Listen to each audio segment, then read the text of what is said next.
Gee, honey, it's 9:30. Has Brittany been in here? Brittany usually comes in our bedroom every morning around 7. It was real strange waking up knowing that she hadn't woke us up yet. I come out here and I seen the front door open and it scared me. Brittany? So then I went into her bedroom. Brittany, honey? And she wasn't in there. Brittany? Steve, Brittany's gone. What's going on? I don't know. I can't find her. I was very scared because I didn't think she would do something like that. I really didn't know where to think she was at. Brittany! Brittany! I thought she might have went to one of the neighbors' house, or Auntie Paul and Sherry's house to play with their little girl Megan, because we take her up there all the time to play. Oh, have you seen Brittany? No. And they said they hadn't seen her. Brittany! At that point, I thought someone had kidnapped her. I was very panicked. Brittany! We had gotten 2 trailers past ours, and that's when I looked over, and I seen her laying there. I really went blank at first. All I can remember doing is just seeing her and grabbing her. Brittany was white. Her eyes were open, like she was dead. Emergency squad. At 10 a.m., the call came in to the Randolph County Communication Center. An ambulance from Randolph County EMS was immediately dispatched to the scene.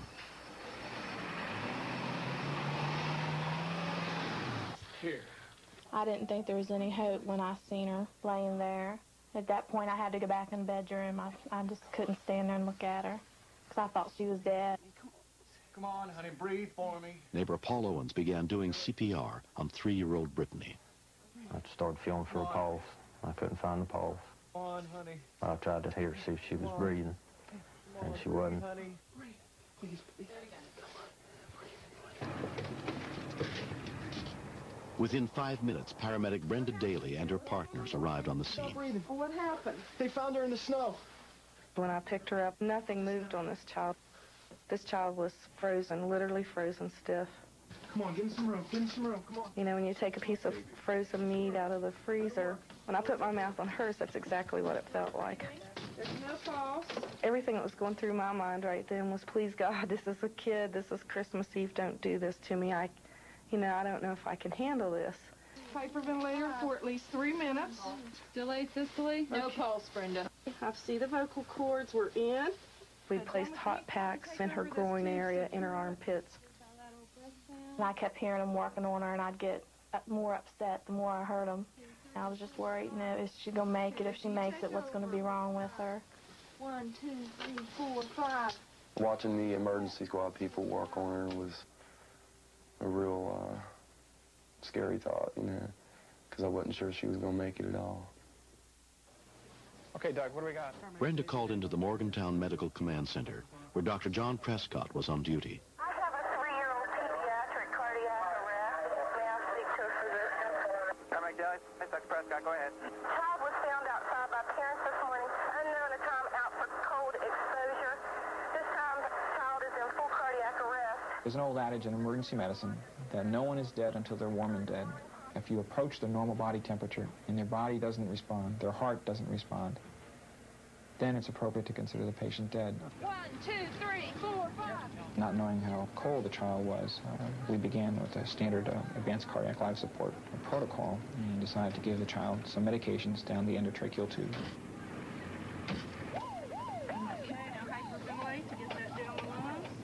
It's Christmas Eve and a 3-year-old girl, and we could literally hear the emotion in their voices as they were taking care of this child. It just scared the daylights out of me. It was unbelievable, the thoughts that go through your mind. I was praying to God that he would spare her and give her at least a chance. Brittany was rushed to Davis Memorial Hospital, where Dr. John Veach took over her care. When Brittany came in, she was in fact clinically dead. She was pulseless and had no spontaneous respiration. We found, in fact, that she was profoundly hypothermic at 74 degrees. 1, 2, 3. We continued CPR, and it was our hope that this hypothermia had protected her vital organs, and that as we warmed her, we would get a response. But no pulse, still flatline. Right now, I really can't tell you how she's going to do. We're still rewarming because she is still very cold at this time. Okay, we're doing everything that we can for her. The doctors and the nurses kept coming in like every 25 minutes, telling us still no change, but her temperature was coming up.